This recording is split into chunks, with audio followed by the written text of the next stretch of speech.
Egogo labantwana. Uyakhumbula nje ukuthi namhlanje usuku lwami. Jeremiah usuku lwami nakwendiwani nje sitowuthotha la ngasithatha nkuni sihambe. Hayi lento yakhe kibathi asihlale sidosa umoya. Kuyadosa umoya le-hour Jeremiah noma uphethwe buvila la emalungeni akho la.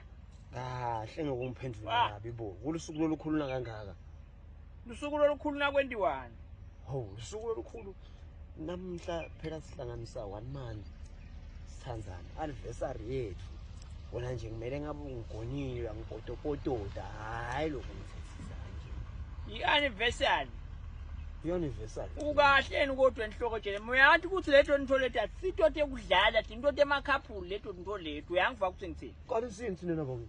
Ngisukuhlolele Jeremiah.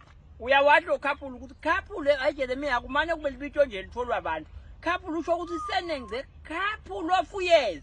Nenza couple of challenges Jeremiah ndzawonye nalomuntu lo kuneminyaka nyaka nehla nenyuka.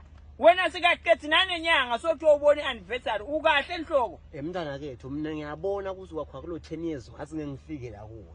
Funa ke ngivele ngicelebrate kona lokho lokuncane lokukhona. Wo nembala ngiyakubona lokho awukho kahle enhloko Jeremiah. Dosana lihlahla naliya siyekelele nkulunkulu ngoba umhlangano lo ekucelebrate abantu laba celebrate iminyaka. Ngasishiya phasi konke nje nekoltweni unkulu sihambe bo honeymoon.